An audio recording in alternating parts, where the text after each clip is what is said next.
The following is a presentation of the Matt Talk Podcast Network. You've always got time for Short Time. Hey, it's Warren Lopez. David Taylor. Brent Metcalf. Johnny Hendricks. Tony Ramos. Bubba J. Mike Golick. Matthew Modine. The one and only Chael Sonnen. And you are listening to the one and only Short Time Wrestling Podcast by the often imitated and never duplicated Jason Bryant.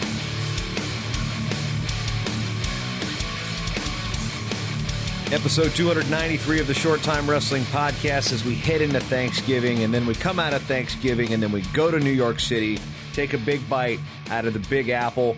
Today we're talking with Director of Sports Events and the Executive Producer of the Grapple at the Garden, Dylan Wanagiel. Welcome back to the program.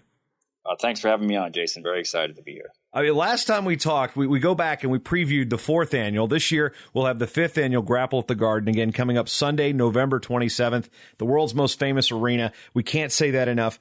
We had 70 episodes in between the last time you were on this program. So welcome back, another return performance. But there's a lot to talk about. Let's just start right now. What's fresh, what's hot in everybody's mind? UFC 205 right there in Madison Square Garden, and your position there at Madison Square Garden, that had to be just I don't know if train wreck is the right word to use. I mean, because it's probably not a train wreck. It's just the preparation or the cluster that goes around the first MMA event in New York, and it's in the Garden. It was my friend Mark Ratner from the UFC who said it felt like the longest pregnancy of all time. We here at the Garden had worked with our friends at the UFC for many, many years, close to a decade, on trying to help them get the sport legalized here in New York, and it finally happened when the bill was signed here at the Garden back in April. And sure enough, last Saturday night, it was an amazing night, the culmination of a lot of hard work, and really everyone was thrilled with how it all turned out. Yeah, we were talking before we went on, but the number of wrestlers that got the opportunity to compete there. I mean, Chris Weidman from right down the road in Hofstra. Things didn't really go his way particularly, but he was there. Tyron Woodley, Jim Miller even wrestled at Virginia Tech for a bit. And of course, you pointed this out. Frankie Edgar gets his second ever career win in Madison Square Garden. One's a fight and one's a wrestling match. Yeah, correct. Frankie has been a good friend to the Garden. He and Chris have done a lot to help the sport get legalized, but he in particular, as far as wrestling at the Garden goes, he had first introduced me to Scott Goodale at Rutgers many moons ago when I met Frankie here during one of the many UFC press conferences we did here to try and help out the sport. And then Frankie, years later, wrestled here against another UFC fighter, Felipe Nover, and won via pin.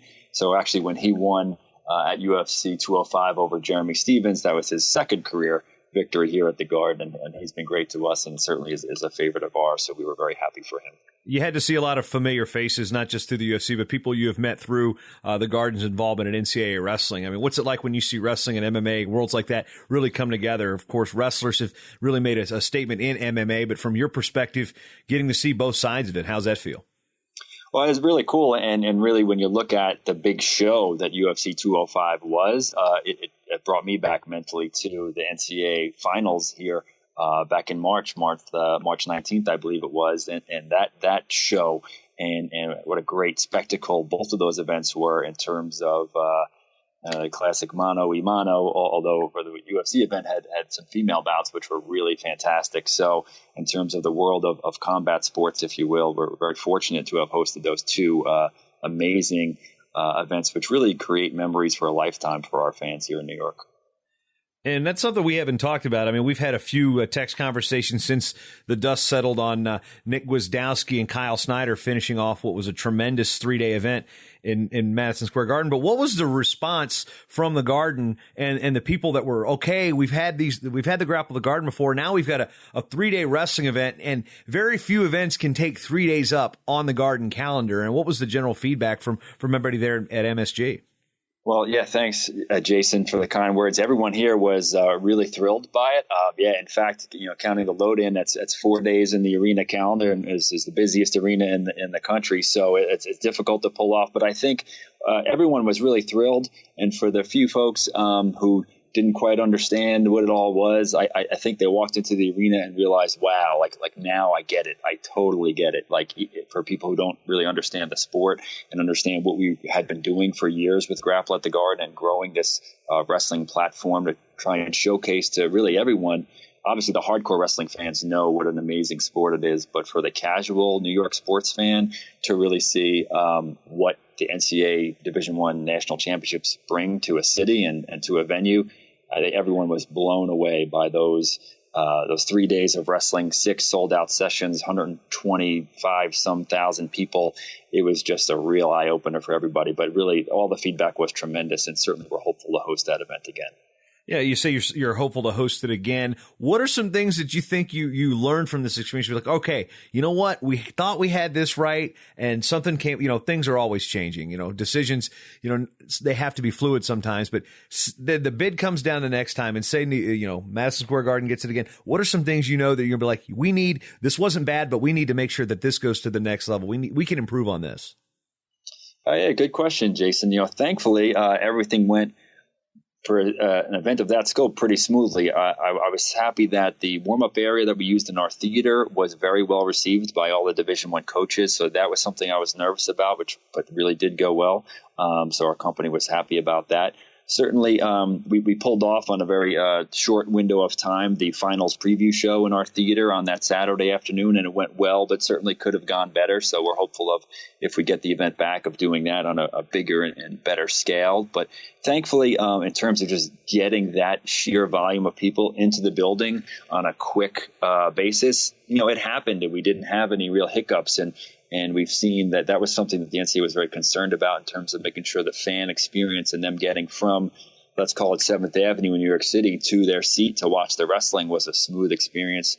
People enjoyed it and made no issues getting through our metal detectors and bag checks in a safe environment, and they got to their seats in an efficient manner. So that was great. I think hotels are always something that we're looking to help with and making sure that the fans have all different price options in different areas. So that's always a tricky thing here in New York City, but I think it worked last time around, and we'll continue to work with the NCAA and our other partners to make that go smoothly for the fans. I think the most difficult thing I had experienced was just trying, once we got in, was getting up to the 5th floor, because it was one elevator. It's like, okay, you got everybody going through it. And it was something that you got to time it right. So that was the only thing. I was like, man, I'm definitely not taking the stairs. That's for sure. That's a good point. Yeah, maybe more usage of escalators for the media is something we could look at. That's a good point. Yes, that Tower D elevator is perhaps not the quickest route. So more escalators could be utilized. Fair point. Thank you, sir. Well, it wasn't necessarily supposed to be a shot by any means, but there's one thing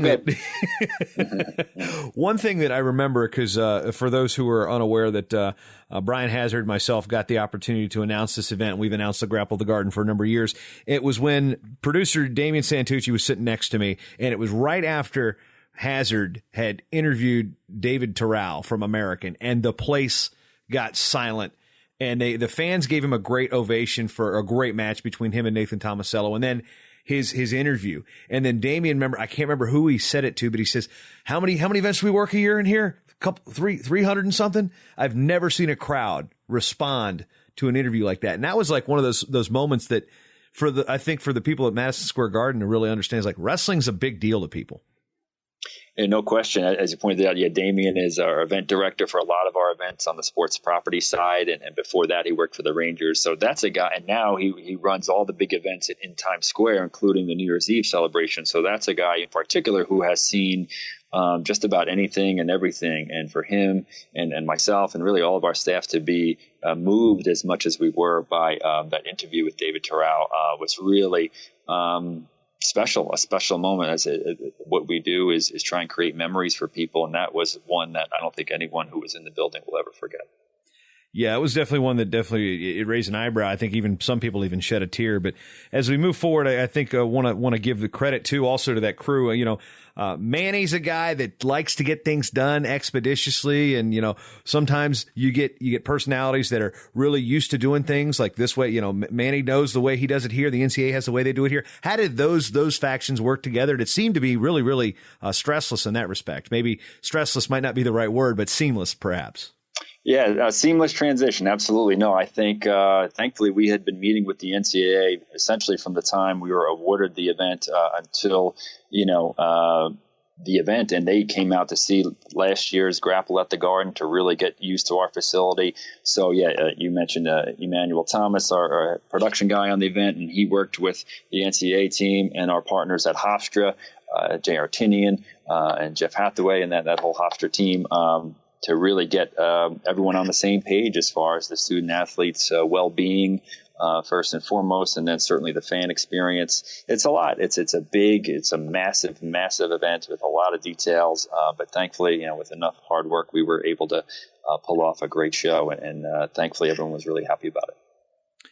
Now we're talking about the great show, and we've got the fifth one coming up here with the Grapple at the Garden. 8 Division I schools, 2 Division II, 2 Division III, a couple clubs, got a lot of high school and youth wrestling from around the area, a lot of it tied to the Beat the Streets programs as well. But we're talking about events and how busy the Garden is. This is going to be no exception, because on Saturday night, we've got college hockey with the Frozen Apple with Cornell and New Hampshire. Then Sunday night, we've got the Rangers and Senators, but in between, we're having this wrestling event. I mean, let's just talk about how that, as we said, the seamless nature of events going from hockey to wrestling to hockey. I mean, what type of pressure does that put on you and your staff there? Myself and Emmanuel, that probably not a whole lot of sleep happening Saturday into Sunday, but that's okay. This is the life we have chosen, and this is what we love to do. So, thankfully, we quickly cover up the ice with our sport floor, as we call it, and then roll out the 8 mats, much like the fans would see on Thursday at Division I Nationals. So we have 8 mats going, and we'll get wrestling at 8 a.m. and we'll be done at 2:30 p.m. But a lot of action going on there. As you mentioned, we have a grand total of 20 colleges, highlighted really by Cornell versus Rutgers. Be a great dual meet like it was last year. And exciting times. But we have a very quick turnaround from college hockey into wrestling, and then wrestling into Rangers right after that. It says the busiest arena in the country, and that's the way we love it. Yeah, for those that are planning on being in the area, whether you can take the train in from Jersey or from all points in the tri-state area, tickets are $20, $35, and $55. They're on sale now and can be purchased at thegarden.com. And you talk about some of the teams that are involved and how they're bringing this event into Madison Square Garden. Ticket sales are a big part of this, and you've had a couple programs that have really been very eager to have their program compete in any type of event in Madison Square Garden. It's crazy. I know we've had Minnesota State Moorhead in the past have come in. This year, again, we've got Pitt Johnstown coming in, a rare opportunity for that school to compete in anything in the Garden. And, Sean Lally at Muhlenberg, since he was at Stony Brook, has been active in getting people there. And I understand you're telling me that Stevens Tech across the river in Hoboken has done a tremendous job in getting people to buy tickets. Yeah, correct. Joe Favia at Stevens has done a tremendous job with his program and also with moving tickets. God bless him. So thankful to him for that. And annually one of our top ticket sellers. So Cornell and Rutgers really have been the backbone of this program, and then we're excited to have them facing each other this year for the second time in a row. And Hofstra always moves some tickets. You mentioned Sean Lally at Muhlenberg does a nice job really promoting the event. Wilkes actually moves a good amount of tickets. So it's exciting. Everyone, understands that the marketing of the sport is really what's critical. And I have to give kudos to both Rutgers and Princeton for what they just pulled off this past Saturday at Rutgers out on the football field, having north of 15,000 fans there. They had a beautiful day for wrestling, and they had a great dual meet. So Scott Goodale and Chris Ayers really amazing job with their program and a great partnership to promote the sport above and beyond wins and losses. From what you've seen from the wrestling community there in New York, does it seem like teams really get up for this, especially more or less your LIU Post, your Hofstras, your Columbias, your Cornells, your Rutgers, your Princeton, the schools that are within a close proximity that could call this kind of a home dual meet? I mean, how much do those administrators and coaches really get pumped for this event?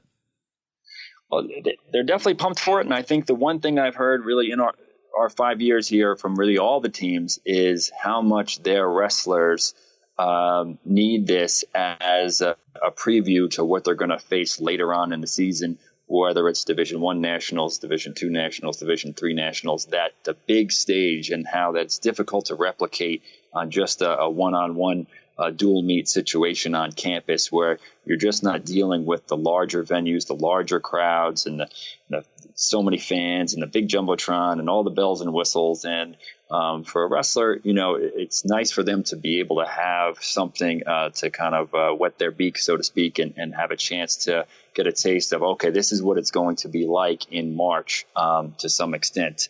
And I think that's proven very helpful to the young student athletes, and the coaches see the benefit in that. One thing you talked about the venue, the bells and whistles. One thing I think that definitely does play to that point is ushers, is security, because at Division I Nationals, you're in big time arenas, you're in prime time sporting arenas, and it's not like just walking through a side door at a college gym anywhere. I mean, you've got to have your credential, you've got to go right. You're not supposed to go this way. They're going to tell you can't go that way. They're going to make sure you can't go that way. So little things like that, not to mention the early morning weigh-in as well. So all these things kind of factor in, and I'm curious on how much did the crew at MSG really draw their experience for the NCAA championships from these last 4 Grapple at the Gardens? Yeah, there's no question, Jason, that without us having launched Grapple at the Garden back in 2012, A, we never would have been awarded the NCAA Division I championships, quite frankly, and B, even if we had been, we would not have been prepared for it. So thankfully, having 4 years of done the event under our belt as a company from all of our different divisions, well, sales, operations, production, security, you name it, it really was critical that we had those 4 years under our belt. And thankfully, it all worked out great in March. But yeah, it was critical that we had all those repetitions over the years. Now, the other way, how much is having the NCAA championships now going to help you run the Grapple at the Garden better? Yeah, we picked up some great things from Anthony Holman and his team at the NCAAs on how we can tweak our event, certainly from how we lay out the floor and everything. So it just continues to grow. We see how great this sport is and how we can help the sport, and how this sport helps us diversify our great portfolio of events, and how if you're going to call yourself the world's most famous arena, you really do have to have a diverse offering of events for your fans. Grapple at the Garden this year also presented by a sponsor, presented by Batsois. This is a company that does headgear, and we've got a mutual friend involved here. And tell us a little bit about Batsois. We'll get to the personality behind it here in a moment, but how much their involvement in presenting the Grapple at the Garden. Yeah, we're excited. For the 5th annual event, we're presented by Batsois. I have learned from our friend Mario Mercado that the S is silent. It's a French word. And yes, he spent years actually working on this new headgear, which actually won a national technology competition. He's involved with some folks at NYU and Columbia. And he really feels it. And when you see this product, I think you'll see what he's talking about in terms of this could really revolutionize the sport on the youth and high school level in terms of having a form-fitting headgear, help reduce concussions, which are obviously a hot topic in the sports world. But, where headgear, you see the athletes are constantly struggling with the gear kind of inadvertently being knocked in front of their eyes and them struggling with that. Well, now they have a real form-fitting piece that provides additional protection and is really customized to fit better. And I think for all the wrestlers out there, I think they're really going to like it. So they're a brand new company. They're presenting this event. Their gear will be utilized by some of the high school wrestlers in some of our all-star dual meets. And yes, our friend Mario Mercado, who wrestled at Syracuse, is behind this. And we're excited to have them on board. Yeah, and for those wondering, that's BATSTOI.com.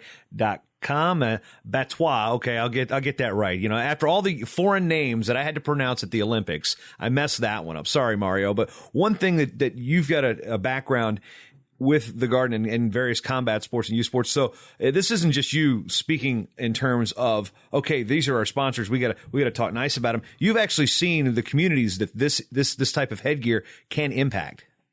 Yeah, my own sons wrestled for a few years. They're on to basketball now, so please don't boo me. But I really did enjoy the youth wrestling, and I saw firsthand how a wrestler in the throes of a match might have to take a moment to adjust his own headgear at the same time his opponent is shooting in, and how that can cost you.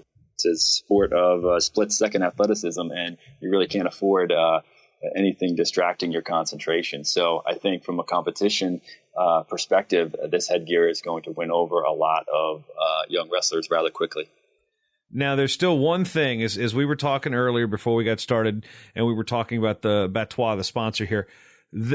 Okay, Mario Mercado, brother, we love you, man, but the signature headgear is called the Mercado. I love it.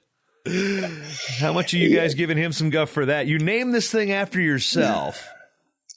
Yeah, I haven't yet addressed that situation with Mario personally, but I will be. No, he's well earned that right if that's what he chooses to do. But he's got a great product on his hands for sure. Oh man, I just as soon as I did some, I look and say the Mercado, really, the Mercado. I love it. Now, one thing that's come up that made things a little difficult. And it's been a hot topic, not just within the sport of wrestling, but nationally, is the issue surrounding the Columbia University wrestling program. And they've been a part of this event for a while. And this would have, when they were suspended, now granted, since then, only the athletes who took part in said group text messaging have been suspended. The rest of the team is eligible to compete. They competed at the New York State Intercollegiate Championships at Cornell this past weekend. So Columbia will be back in the event. Will be in the event, and that had to have you scrambling when that suspension came out. Well, it did. And just a slight correction. This is actually our first year having Columbia and Grapple at the Garden. However, I've known Zach Tonelli for a number of years when he was assistant at Hofstra. So it was great to get them involved. And then, yes, certainly as an event organizer, it was a scramble for us to try and think through what plan B might be if it came to fruition. But thankfully, the school certainly addressed the situation appropriately and are still going to be fielding a team here, competitive team, with their matches against Rutgers at 10:30 and against Maryland at 12:30. And yes, they'll be in the event, but certainly we quickly did devise some plan Bs in effect with some other schools that were going to move some things around to help us out and help out the event and the sport. But actually, Columbia is staying involved in the event, which is great. See, you corrected me on my own show. Now, that makes me feel bad about myself because for some reason I thought they were there. But, then again, I see a lot of wrestling events. You're helping me out there, Dylan. I appreciate it. Now, as we also talk about the other events going on, this day starts really early. I mean, really early. We got 8 a.m. We're starting out with it. We've got a tournament, then into the 8:30 rounds. We get the college wrestling, a couple duels at that 8:30 round with the smaller divisions. The College of Mount St. Vincent and Dean Zini down there, right up the road in Manhattan. Then you've got high school events, NYU coming in, Johns Hopkins coming up from Baltimore. I mean, fitting the puzzle together and balancing high school, multiple high school and youth events in with multiple college and club and D1, D2, D3 events. I mean, it's a giant jigsaw puzzle. How do you handle this from year to year? It's very tricky and it takes a lot of time. And thank you. Yeah, it's a lot of work, but certainly a labor of love. We get started real early. Come 8 a.m., we'll have kids as young as third graders who are really just starting their journey in wrestling on the garden floor. And how cool for them. Wrestlers from a previous generation did not get the chance to compete here at a young age or practically almost any age unless they made it here for the World Championships. And here we are, as a company embracing the sport, which is a wonderful sport and has tremendous athletes. And from third grade all the way through the very top of Division I, it's really a celebration of the sport. As you touched on, like College of Mount St. Vincent, Dean Zini's been a good friend of ours. He's actually wrestling two different club teams simultaneously on adjacent matches where he's starting off at different weights. And that's something we've never had done before, but it's a pretty cool concept. And 8 Division I teams, 2 Division II, 8 Division III, 2 club teams, high school, youth. It's a crazy day of wrestling, and anyone within a 60-mile, 90-mile radius, if you've ever strapped on a singlet, you really need to get here and come enjoy the fun Sunday, the 27th of November. One of the things I really love about this event, and again, this is not me just blowing smoke because I've announced this event for the last couple of years, is once we get that 8:30 round done and we're scrambling, we're like, that mat's going way too long. And everybody's, again, scrambling seems to be the word of the day, is we get everything cleared. We're ready to go. And it's that opening ceremony, that march where we get the teams marching in with the pyro, the smoke, the lights. I mean, to me, that just says this is a major league venue. This is an opportunity to really put these college wrestling teams and these programs on a pedestal here and welcome them to the Garden. Yeah, there's no doubt. That is a big part of it. We're going to make a couple tweaks to the opening ceremony this year, but exactly, we do want to kick the event off right. We always have a great, national anthem singer, and just show the teams that, hey, this is something special.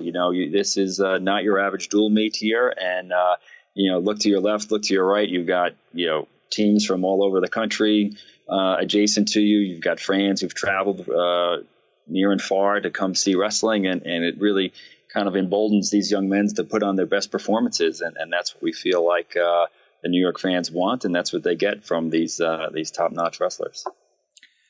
All right, so those coming into town, I just want to talk about the food scene in New York. I'm going to get off wrestling for a moment here, because there's one thing people have, they either love New York or they hate New York. And I'm hoping that because of the NCAA championships, our wrestling people more love New York than they used to. And I can't afford to live in Manhattan. I can't really afford to even like Manhattan, but I love going to Manhattan. There's so many things to do, so many different things. The food culture, if you just go 2 blocks one way, 2 blocks the other, it's like different worlds. And then it all comes together there in the Garden. So I get to see wrestling. Plus B&H Warehouse is like 1 block away, and that's where I get all my equipment. So I'm loving the Black Friday deals already. I'm already waiting as I get to pick them up in person. But when it comes to the city, and you got wrestling people coming to the city, what do you think their takeaways were? And what did you hear from people that maybe had never been there before, and for the NCAA championships, and they're like, yeah, you know what, this is better than I thought? Well, thankfully, I'm happy to report that is exactly what we got. Is the traveling from our hotel to the Garden wasn't nearly as bad as I expected, and this was there was really nothing to worry about and nothing to fear. That it was a clean environment, a safe environment, and everyone who came from out of town, and for nationals, Lord knows people came from all over the country, that everyone really did enjoy a good experience. Maybe they spent a few more dollars here and there on things than they would have in other places, but the reality was that they felt they got what they paid for. They got a great experience again, and primarily a clean, safe environment to enjoy. Their Super Bowl, if you will, of wrestling, and that's at Nationals, and our regular season event is a little taste of that. And thankfully, the fans from out of town really enjoyed their experience here from New York. That's what we heard very consistently. I know I'm not going to ask you to give a pitch in terms of whether they're sponsored or not, but I'm curious because you work in that building, and there are literally 100 restaurants that you can pick within probably a 5-minute walk, and some of them are probably super good. But if there's one place, and this is again, they're not, whether they're a sponsor or not, if there's one place right by the Garden that you would recommend somebody to grab a bite to eat right after wrestling is over, after that 12:30 session, we're getting out at about 2:00. Where does Dylan Wanagiel want people to eat? Well, I'm a little partial to Nick and Steph's, which is actually adjacent to the Garden. It's a steakhouse, but has a really wide variety of menu items. So certainly give them a nice plug, as they really have great service and a great menu. So, and it's for me and busy New Yorkers, walking distance is a key thing. So Nick and Steph's are good friends over there. Yeah, there's a bunch of other places that I hit. And let's say I did discover a speakeasy the last time I was in that was the day before. I had an extra day, so that was the Tuesday. I didn't actually have to do that before I worked, but I discovered a speakeasy, a back alley bar, and of course Hooters. But that they're everywhere. This is true. Yeah, you have plenty of options for all walks of life. So and Hooters is a good partner of ours too, and actually sponsors many events here at the Garden. So, but yeah, a lot of great options for fans from out of town. Once again, the event coming up November 27th, the 5th annual Grapple at the Garden, presented by Batois. Got to get that one right. Tickets available at thegarden.com. Our guest has been Dylan Wanagiel. Dylan, final thoughts as we head into number 5 of these. Well, it's just great to have college wrestling back in the building. March really showed everyone here at the company how great the pinnacle of wrestling can be. And here we are kicking off another season, which is just getting underway with a lot of these teams marching this year towards St. Louis. But their stop here at the Garden is in November, the Sunday after Thanksgiving. Eight mats going on for 6.5 hours, a ton of wrestling. You can get in the door for $20. Anyone who's ever seen wrestling or enjoyed the sport, come on out. Even if you haven't, it'll be a day you'll never forget. So Grapple at the Garden, Year 5, November 27th. And a couple familiar voices on the PA as well. So a little shameless plug for myself there.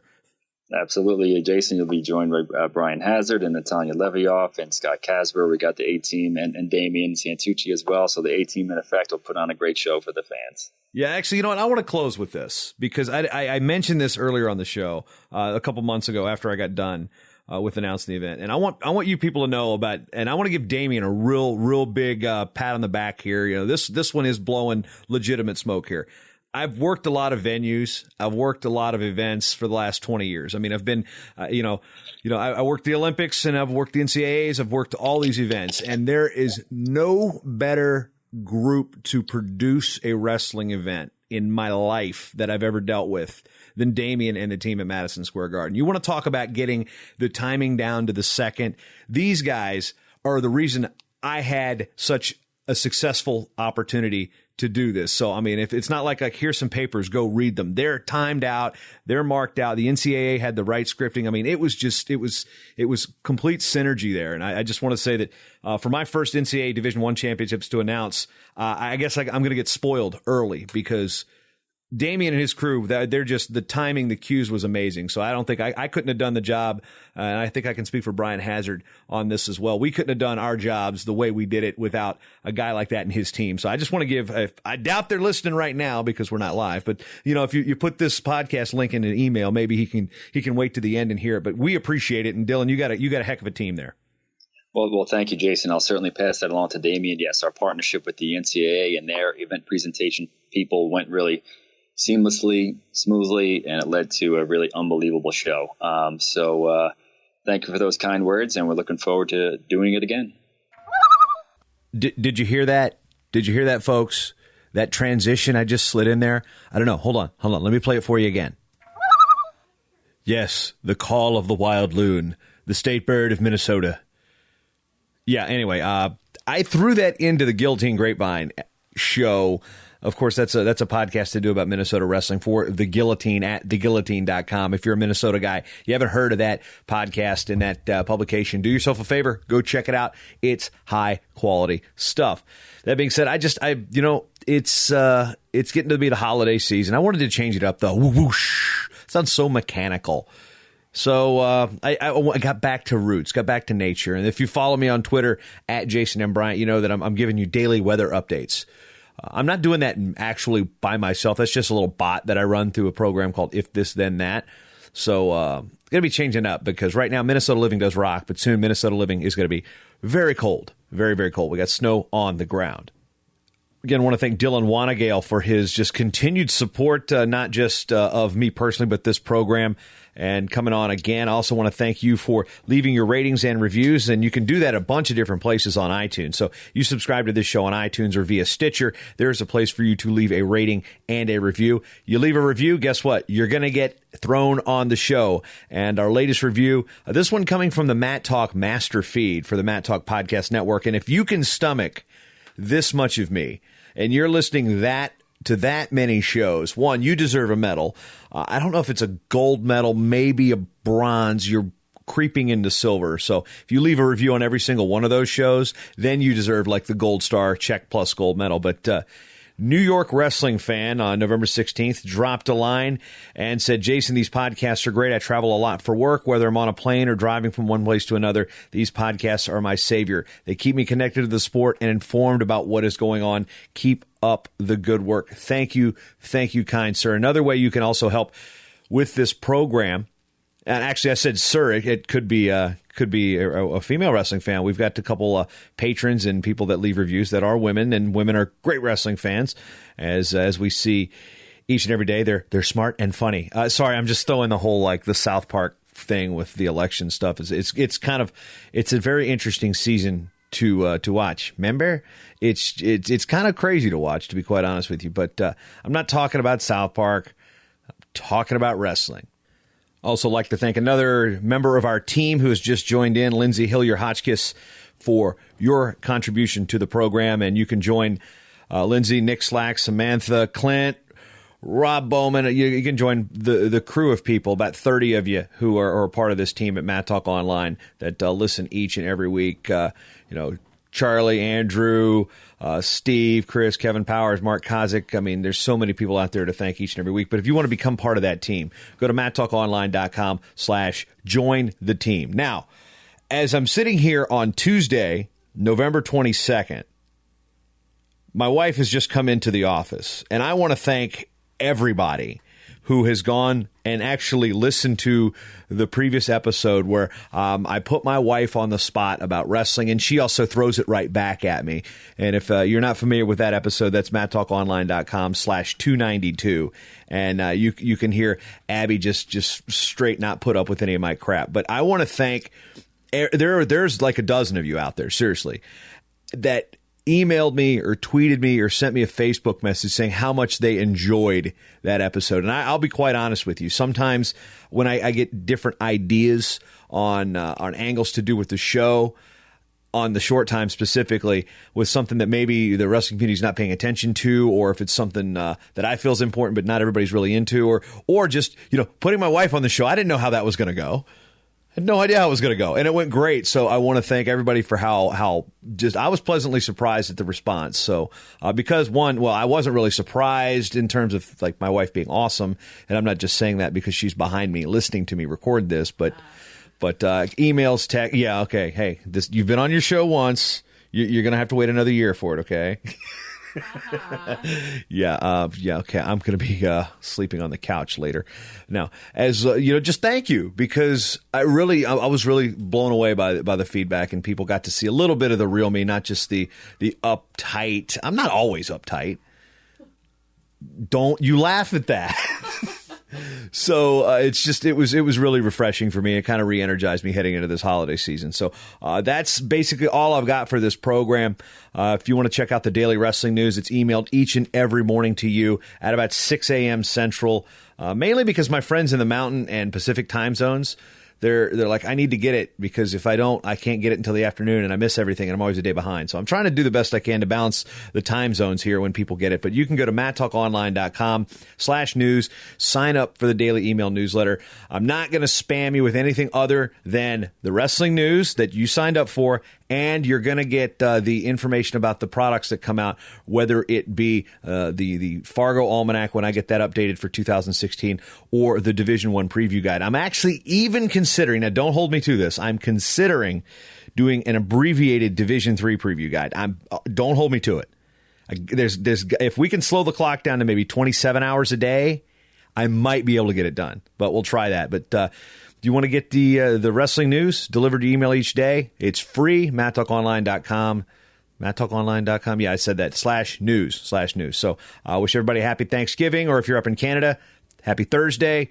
Thank you for listening to the program, because you've always got time for short time. Later.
show is part of the Matt Talk Podcast Network. For more wrestling podcasts, head over to MattTalkOnline.com.